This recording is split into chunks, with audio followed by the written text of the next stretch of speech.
بسم اللہ الرحمن الرحیم۔ السلام علیکم خواتین و حضرات، آپ کو قرآن کے تجزیاتی مطالعے کی اس نشست میں خوش آمدید کہتا ہوں۔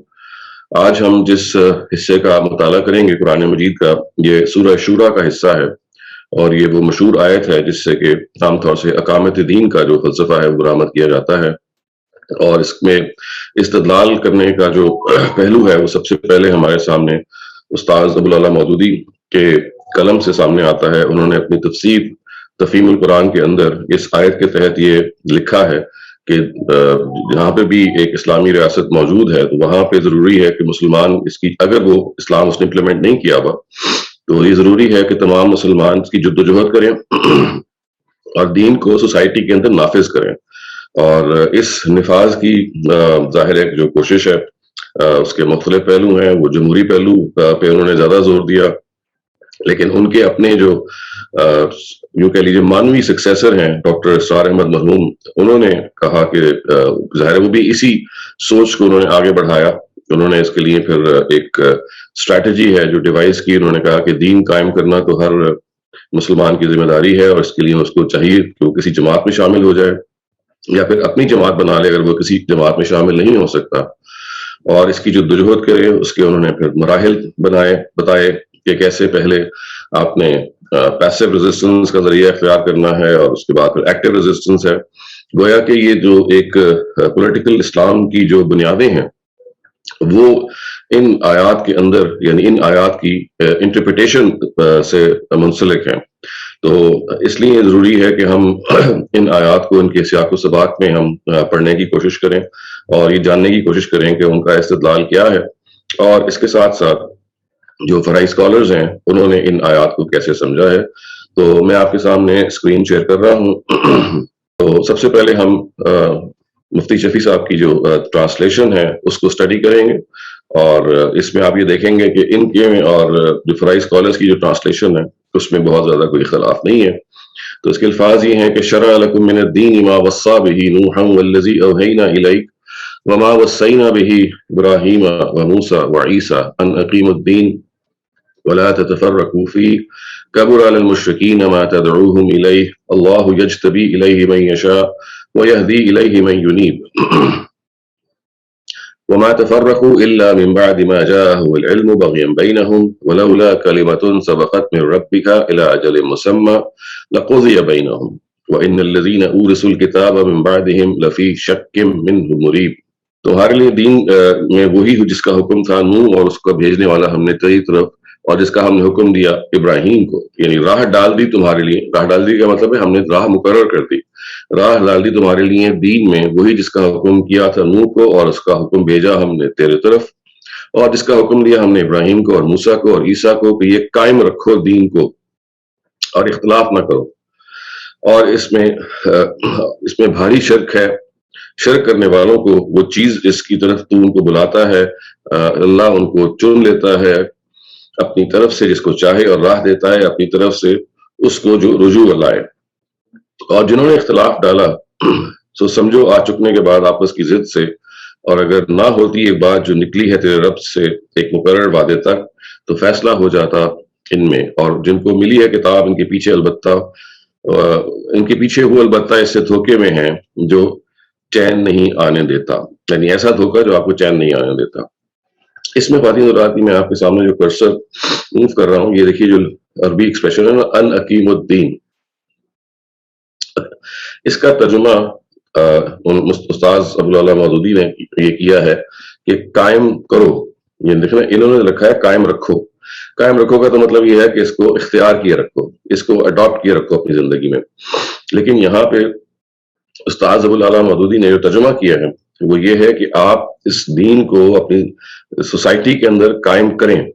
تو اقیم الدین کا مطلب کیا ہے؟ قائم کرنا، اور اس قائم کرنے کو انہوں نے پھر ایک فرض قرار دیا، اور یہ کہا کہ مسلمانوں کی ذمہ داری ہے کہ جہاں پہ وہ موجود ہیں اس دین کے قیام کی جو جدوجہد ہے وہ کریں۔ اگر وہ جمہوری معاشرے میں موجود ہیں تو پھر یہ ضروری ہے کہ وہ بیلٹ کے ذریعے سے، الیکشنز کے ذریعے سے یہ تبدیلی لے کے آئیں، اور اس کو انہوں نے فرض قرار دیا۔ اور جیسے میں نے عرض کیا کہ اسی آیت کو آگے بڑھایا ڈاکٹر اسرار احمد صاحب نے، انہوں نے کہا کہ یہ فرض عین ہے، ہر ایک پر یہ فرض ہے اور اگر وہ اس کی جدوجہد کرتا ہے تو ضروری ہے کہ اس کے لیے وہ جماعت قائم کرے، اور اگر وہ جماعت خود نہیں قائم کر سکتا تو پھر کسی ایسی جماعت میں شامل ہو جائے جو پہلے سے یہ کام کر رہی ہے۔ تو اس طرح سے سوسائٹی کے اندر ایک ایکٹیویزم اور پولیٹیکل اسلام کی جو بنیاد ہے وہ مودودی صاحب کی اس انٹرپریٹیشن نے ڈالی کہ سوسائٹی میں دین کو قائم کرنا ہے۔ یعنی آپ دیکھیے مفتی شفیع صاحب نے اس کا ترجمہ کیا ہے قائم رکھو۔ تو قائم رکھو کا کیا مطلب ہے؟ اختیار کیے رکھو، اڈاپٹ کیے رکھو، اپنی زندگی میں اس کو اپنا وتیرہ بنا لو۔ لیکن انہوں نے اس کا ترجمہ یہ کیا ہے مودودی صاحب نے کہ آپ سوسائٹی کے اندر دین کو قائم کریں، مطلب کیا ہے؟ امپلیمنٹ کریں، سوسائٹی کے اندر دین کو امپوز کریں۔ اور یہ ایک ذمہ داری ہے کہ جو اللہ تعالیٰ کی کتاب میں اس آیت نے ہمیں دی ہے۔ اب ہم دیکھتے ہیں کہ انہوں نے اس بات کا جو مزید استدلال کیا ہے اس کی کیا نوعیت ہے، کیونکہ ظاہر ہے کہ یہ تو ان کا ترجمہ ہے۔ ظاہر ہے کہ ہم اس وقت مفتی صاحب کے ترجمے کو تو اس لیے دیکھ رہے ہیں کیونکہ وہ ایک کنٹمپرری اسکالر ہیں تفسیر بھی روایہ کے۔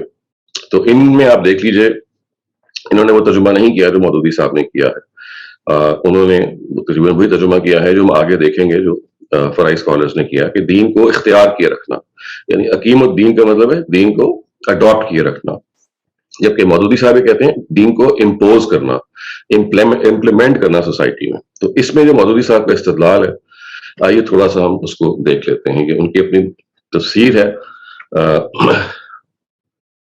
یہ دیکھیے میں چاہتا ہوں کہ آپ اس سے ان کا ترجمہ بھی دیکھ لیں اور اس کی تشریح بھی دیکھ لیں۔ اس نے تمہارے لیے دین کا وہی طریقہ مقرر کیا ہے جس کا حکم اس نے نوح کو دیا تھا، اور جسے اے محمد اب تمہاری طرف ہم نے وحی کے ذریعے سے بھیجا ہے، جس کی ہدایت ہم ابراہیم اور موسیٰ اور عیسیٰ کو دے چکے ہیں، اس تاکید کے ساتھ کہ قائم کرو اس دین کو اور اس میں متفرق نہ ہو جاؤ۔ یہ دیکھیے قائم کرو، یہ ہے مودودی صاحب کا ترجمہ کہ امپلیمنٹ کرو، اسٹیبلش کرو۔ ابھی فٹ نوٹ 20 ہے جو تھوڑا سا لمبا ہے، اس کے ہم کچھ سلیکٹڈ حصے پڑھتے ہیں۔ یہاں اس بات کو پھر زیادہ وضاحت کے ساتھ بیان کیا گیا ہے جو پہلی آیت میں ارشاد ہوئی تھی۔ اس میں صاف صاف بتایا گیا ہے کہ محمد صلی اللہ علیہ وسلم کسی نئے مذہب کے بانی نہیں ہے، نہ انبیاء میں سے کوئی اپنے کسی الگ مذہب کا بانی گزرا ہے، بلکہ اللہ کی طرف سے ایک ہی دین ہے جسے شروع سے تمام انبیاء پیش کرتے چلے آ رہے ہیں۔ یعنی ایک امپورٹنٹ بات تو انہوں نے بالکل جو بیان کی ہے کہ دین ہمیشہ ایک ہی رہا ہے، وہی تمام نبیوں کو دیا گیا، اور پھر کہا گیا اور اسی کو محمد صلی اللہ علیہ وسلم بھی پیش کر رہے ہیں۔ اس سلسلے میں سب سے پہلے حضرت نوح کا نام لیا جو طوفان کے بعد موجودہ نسل انسانی کے اولین پیغمبر تھے۔ اس کے بعد نبی صلی اللہ علیہ وسلم کا ذکر کیا گیا جو آخری نبی ہیں۔ پھر حضرت ابراہیم کا نام لیا گیا جنہیں اہل عرب اپنا پیشوا مانتے تھے، اور آخر میں موسیٰ اور حضرت عیسیٰ کا ذکر کیا گیا جن کی طرف یہودی اور عیسائی اپنے مذہب کو منسوب کرتے ہیں۔ اس سے مقصود یہ نہیں ہے کہ انہیں 5 انبیاء کو اس دین کی ہدایت دی گئی تھی، بلکہ اکثر مقصد یہ بتانا ہے کہ دنیا میں جتنے بھی انبیاء آئے ہیں سب ایک ہی دین لے کے آئے ہیں، اور یہ نمونے کے طور پہ چند انبیاء کا نام لیا ہے۔ تو پہلی بات تو ایسی ہے کہ جو فرائی اسکالرز میں بھی اور مودودی صاحب بھی متفق ہے کہ دین ہمیشہ تمام پیغمبر ایک ہی لے کے آئے سارے، اور یہ جو 5 پیغمبروں کا نام لیا گیا تو یہ نام اس لیے نہیں دیا گیا کہ یہی 5 لے کے آئے تھے، بلکہ یہ سیمپلز ہیں، ایگزامپلز ہیں، ورنہ تمام جو ہیں انبیاء وہ ایک ہی دین کو لے کے آئے ہیں۔ اور پھر اس کے بارے میں حکم کیا دیا ہے وہ آگے وہ بیان کرتے ہیں۔ وہ کہتے ہیں کہ یہ آیت چونکہ دین اور اس کے مقصود پر بڑی اہم روشنی ڈالتی ہے، اس لیے ضروری ہے کہ اس پر پوری طرح غور کر کے اسے سمجھا جائے۔ فرمایا کہ شرع لکم مقرر کیا تمہارے لیے۔ شرع کے لغوی معنی ہے راستہ بنانے کے، اور اصطلاحاً اس سے مراد طریقہ اور ضابطہ اور قاعدہ مقرر کرنا ہے۔ عربی زبان میں اسی اصطلاحی معنی کے لحاظ سے تشریع کا لفظ تشریع عین سے ہے، وہی شرع کرنا، یعنی کسی چیز کو دین کے طور پہ پرسکرائب کرنا کا لفظ قانون سازی یعنی لیجسلیشن، یعنی وہی شرع کا مطلب لیجسلیٹ کرنا، دین کو پرسکرائب کرنا۔ اور شریعت کا لفظ جو ہے وہ لا اور قانون کا، اور شارع کا لفظ ہے واضح قانون، یعنی شارع کا مطلب کیا ہے جو شرع کرتا ہے، جو آپ کو شرع دیتا ہے، جو دین کو آپ کو شرع دیتا ہے۔ اچھا، اس کے بعد یہ انہوں نے کچھ تفصیل بتائی ہے، اس کو میں اسکپ کر رہا ہوں کیونکہ اس میں پچھلی بات ہی ہے جو جس کو وہ نے بیان کیا، آخری پیراگراف پہ آ جائیں۔ اس کے بعد یہ فرمایا کہ ان سب انبیاء کو دین کی نوعیت رکھنے والے یہ تشریح ہدایت اور تاکید کے ساتھ دی گئی کہ حکیم الدین، اس فکرے کا ترجمہ شاہ ولی اللہ صاحب نے کیا ہے قائم کنے دین را۔ قائم کنے دین را کا مطلب ہے دین اختیار کرو یا دین کو نافذ کرو، یہ ظاہر ہے انہوں نے مطلب اس کا یہ سمجھا کہ دین کو نافذ کرو۔ اور شاہ رفیع الدین صاحب اور شاہ عبد القادر صاحب نے اس کو رکھا ہے قائم رکھو دین کو۔ اب دیکھیے یہ بڑی امپورٹنٹ بات ہے، قائم رکھنا اور قائم کرنا۔ تو مودودی صاحب نے قائم رکھنے کو اس مفہوم میں لیا ہے کہ اس کا مطلب یہ ہے، یہ دونوں ترجمے درست ہیں، قائم کرنا بھی اور قائم رکھنا بھی۔ یعنی شاہ ولی اللہ کیا ترجمہ کیا ہے؟ قائم کرو۔ اور شاہ عبد القادر جو ہیں انہوں نے کیا ترجمہ کیا ہے؟ قائم رکھو۔ وہ کہتے ہیں کہ یہ دونوں ہی ترجمے ٹھیک ہیں۔ قائم کرو کا تو مطلب ہے امپلیمنٹ کرو، قائم رکھو کا کیا مطلب ہے؟ اپنی زندگی میں اڈاپٹ کرو۔ تو یہ دونوں بیسک مطلب جو الگ الگ ہیں، وہ کہتے ہیں دونوں ہی ممکن ہیں، لیکن اقامت کے معنی کرنے کے لیے بھی ہیں اور قائم رکھنے کے لیے بھی ہیں۔ انبیاء علیہ السلام ان دونوں کاموں پر معمول ہوتے ہیں۔ یہ ٹھیک ہے نا؟ آپ سمجھ رہے ہیں؟ یعنی آپ ایک ہے قائم رکھو، قائم رکھو کا مطلب ہے اپنی زندگی میں اڈاپٹ کرو۔ وہ کہتے ہیں انبیاء قیامت کے معنی قائم کرنے کے بھی ہیں، یعنی ٹو امپلیمنٹ، یہ بھی ہیں۔ اب وہ کہتے ہیں کہ اس لیے یہ انبیاء کی ذمہ داری تھی، ان کا پہلا فرض یہ تھا کہ جہاں یہ دین قائم نہیں ہے وہاں اسے قائم کریں۔ تو دیکھیے انہوں نے اس کی ریشنل بنایا۔ ریشنل کیا بنایا؟ وہ کہتے ہیں کہ اس لفظ کا مطلب ہے اڈاپٹ کرنا بھی ہے اور قائم کرنا بھی ہے، یعنی اپنی زندگی میں اڈاپٹ کرنا۔